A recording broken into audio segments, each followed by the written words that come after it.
रहबर Muazzam Ayatollah Khamenei की ज़िंदगी के बारे में, उनकी ज़िंदगी के बारे में नहीं बल्कि उनके डेली रूटीन के बारे में, उनका दिन कैसे गुज़रता है। आप अगर जाके इंटरनेट पर सर्च करें तो कई लोग जो उनसे नज़दीक रह चुके हैं या उनके घर वाले या उनके कोई बॉडीगार्ड या उनके कोई दफ्तर वाले लोग, उन्हीं ने अलग अलग चीज़ें उनके रूटीन के बारे में बयान की है कि जिससे जमा करके जो तस्वीर मेरे सामने आई है वो मैं आपकी खिदमत में अर्ज़ करना चाहता हूँ। आयतुल्लाह ख़ामेनी हफ़ज़हुल्लाह ये हर दिन सुबह की अज़ान से 1-2 घंटे पहले उठते हैं, सुबह की अज़ान से, और इबादतें अंजाम देते हैं। सुबह की नमाज तक इबादत, तिलावत, किसी दिन नमाज ज़्यादा पढ़ते हैं, किसी दिन कुरान ज़्यादा पढ़ते हैं, और सुबह की अज़ान तक ये रूटीन जारी रहता है। सुबह की अज़ान के वक्त ये नमाज बाजमात पढ़ते हैं, बाजमात, लेकिन अपने ही घर में बाजमात। फैमिली होती है, शायद 1-2 ख़ास और लोग होते होंगे, अपने घर में बाजमात नमाज़ पढ़ते हैं। उसके बाद नाश्ता करके चले जाते हैं ये अपने दफ्तर। इनका दफ्तर दूर नहीं है, पैदल रास्ते पर, इस तरह से अरेंज किया गया है कि घर और दफ्तर एक ही सिक्योरिटी एरिया में हो। वहाँ चले जाते हैं, वहाँ पर दिन भर मीटिंग्स हैं, काम है, दुनिया भर से लोग आ रहे हैं उनसे मिलना, मुल्क भर से लोग आ रहे हैं उनसे मुलाकात करना, अलग अलग मैटर्स को फॉलो करना। इस सब के साथ साथ रोज़ वो मीडिया फॉलो करते हैं, ख़ास तौर पर न्यूज़ मीडिया, न्यूज़पेपर्स पढ़ते हैं बाकायदा। कई सारे न्यूज़पेपर उनके लिए लाए जाते हैं, ख़ुद उसको देखते हैं, ख़ुद उनको पढ़ते हैं। अभी मुझे पता चला एक मोतबर सोर्स के ज़रिए कि आयतुल्लाह ख़ामेनी ने अभी चंद साल पहले अपने आप को इतनी इंग्लिश सिखाई है कि अब वो इंग्लिश की न्यूज़ को पढ़ सकते हैं विदाउट ट्रांसलेशन। उन्हीं ने इस उम्र में जाकर, वैसे उनकी उम्र अब तकरीबन 80 साल की होने वाली, तो इस उम्र में जाकर यानी 70 के आसपास उन्हीं ने जब थे तो उन्हीं ने एक नई ज़बान सीखी, एक नई लैंग्वेज, और अब उन्हें इंग्लिश में ट्रांसलेशन की ज़रूरत नहीं है, एटलीस्ट रीडिंग पढ़ते वक्त उनको अब ट्रांसलेशन की ज़रूरत नहीं होती। तो ये सब फॉलो करते हैं। मीटिंग्स हैं, मुलाकातें हैं, काम है मुख्तलिफ, इसे ज़ोहर तक अंजाम देते हैं। फिर उसके बाद नमाज ज़ोहरैन पढ़कर फिर घर जाते हैं, खाना खाते हैं, थोड़ा रेस्ट करते हैं, फिर लौटते हैं, 3 बजे 4 बजे वापस लौटते हैं, और फिर रात तक काम होता है। फिर घर जाते हैं, तकरीबन 10 बजे 10:30 बजे वो ख़ुद कहते हैं कि 10 साढ़े 10 के आसपास उनको नींद आती है, और उस टाइम अगर मुमकिन रहा तो वो सोना पसंद करते हैं।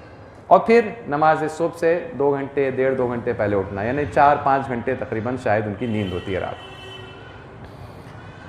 ये उनका नॉर्मल दिन है। कुछ दिन में रूटीन थोड़ी चेंज हो जाती है। हफ्ते में 3 दिन एक्सरसाइज करने जाते हैं, कसरत करने, वर्जिश करने। क्या करते हैं?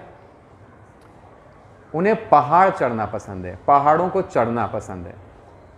तो कई बार ऐसा करते हैं कि सुबह जैसे उठे 2 बजे 3 बजे, थोड़ी बहुत इबादत अंजाम दी या नहीं भी दी, निकल पड़े पहाड़ों के लिए, गाड़ी में बैठे चले गए। वैसे आप जो लोग तेहरान गए आपने देखा होगा कि तेहरान पहाड़ों के बहुत नज़दीक है, तो गए पहाड़ों की तरफ चले गए। जब वहाँ पहुँचते हैं तो सुबह की अज़ान होती है, पहले नमाज़ पढ़ते हैं वहाँ पहाड़ों में, और फिर उसके बाद तकरीबन 1 घंटा 1.5 घंटा जो है पसंद करते हैं ऊपर की तरफ चढ़ना। अलबत्ता टेक्निकल क्लाइंबिंग नहीं, रस्सी ये सब नहीं, इस तरह से नहीं, पैदल ही चढ़ना, लेकिन मेहनत से ऊपर की तरफ चढ़ना, जिसमें पैरों पर, पूरी बॉडी पर, सीने पर, दिल पर, फेफड़े पर ज़ोर पड़ता है, इंसान की सांस फूलती है। इस उम्र में तकरीबन 1 घंटा ऊपर चढ़ते हैं और फिर तेज़ी से नीचे आते हैं। जब तक वो नीचे आते हैं तब तक अभी तुलुए आफ्ताब नहीं हुआ होता है, सनराइज़ अभी तक नहीं हुआ होता है। और कई बार ऐसा हुआ है, लोग जो ख़ुद शौक़ में पिकनिक मनाने के लिए, तफरी मनाने के लिए आए हैं वहाँ पहाड़ों में चलने के लिए, चढ़ने के लिए, पिकनिक मनाने के लिए, वो सुबह पहुँचते हैं सनराइज़ के टाइम, तुलुए आफ्ताब के वक्त, और उस वक्त अचानक देखते हैं कि आयतुल्लाह ख़ामेनी जो हैं अपने एक छोटे से टीम, जो मुहाफ़िज़ीन की उनकी बॉडीगार्ड्स की टीम है, उसके साथ उतर रहे हैं और जा रहे हैं वापस। और फिर वो चले जाते हैं अपने दफ्तर और अपना दिन यूँ आगाज़ करते हैं। यानी हफ्ते में 3 दिन उनका ये रूटीन है। हफ्ते में इसी तरह 3 या 4 दिन वो दर्स खारिज देते हैं। दर्स खारिज हौज़े इल्मिया का, दीनी तालीम का सबसे आला दर्जे का दर्स होता है, सबसे आला दर्जे का दर्स होता है। उसूल फ़िक़्ह और फ़िक़्ह का दर्स होता है। दर्स होता है पौने घंटे का, 1 घंटे का, लेकिन उसकी तैयारी कई घंटे करनी पड़ती है। जो सिखा रहा है उसे भी कई घंटे तैयारी करनी होती है, और अगर कोई शागिर्द चाहता है कि उस दर्स से फ़ायदा हासिल करे, उसे भी कई घंटे तैयारी करके आना पड़ता है। इतनी तमाम एक्टिविटीज़ के बावजूद हफ्ते में 3 दिन कम से कम, जहाँ तक मुझे इत्तला है, दर्स खारिज देते हैं रहबर मुअज़्ज़म, कि उसके लिए अलग से स्टडी उन्हें करना पड़ता है। इसके अलावा रहबर अपनी शौक़ की बहुत किताबें पढ़ते हैं, बहुत किताबें। रहबर को ख़ास तौर पर नॉवेलें पढ़ने का, कहानियों की किताबें पढ़ने का उन्हें बहुत शौक़ है। शौक़ क्यों है? क्योंकि उन्हें लगता है कि इससे सबक हासिल होते हैं। उन्हें लगता है कि इसको पढ़कर वो ख़ुद किरदार अदा कर सकते हैं राइटर्स को गाइड करने में। और इसीलिए बहुत सारी किताबें जो छपती हैं ईरान में, रहबर दूसरों से पहले उन्हें पढ़ते हैं, और फिर कई बार एक पैराग्राफ, एक नोट लिखकर जो उसका राइटर है, मुसन्निफ़ है, लेखक है, उसको भेजते हैं कि किताब अच्छी थी, ऐसी थी, इसमें ये प्लस पॉइंट था, ये इसमें माइनस पॉइंट था। रीडिंग स्पीड भी उनकी बहुत ज़्यादा है। जो लोग उन्हें पढ़ते देखते हैं कहते हैं लगता है वो सिर्फ ऐसे ऐसे वर्क पलट रहे हैं, सिर्फ एक निगाह डाल रहे हैं, लेकिन उनकी रीडिंग स्पीड इतनी ज़्यादा हो गई कि वो एक्चुअली पूरा पेज पढ़ लेते हैं तेज़ी से। प्रैक्टिस के ज़रिए इंसान यहाँ तक पहुँच सकता है। ये भी अंजाम दे रहे हैं, ये सब कुछ अंजाम दे रहे हैं, इतनी सारी चीज़ें अंजाम दे रहे हैं। और उनकी एज क्या है? खुदा इंशाअल्लाह उन्हें तूल उम्र अता करे। अभी 80 साल के अभी होने वाले हैं, ये उनकी एज है।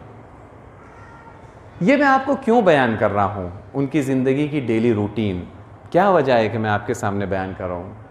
हमारा मकसद तो अली वालों की पहचान के बारे में गुफ्तगू करना है। जी हाँ बरादरान, अली वालों की एक पहचान है अली वालों का नज़्म और डिसिप्लिन।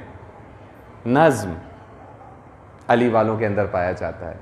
अली वाले नज़्म से भी पहचाने जाते हैं, जहाँ पर वो खुदा की मोहब्बत से पहचाने जाते हैं और तक़वे से पहचाने जाते हैं, नज़्म भी उनकी पहचान है।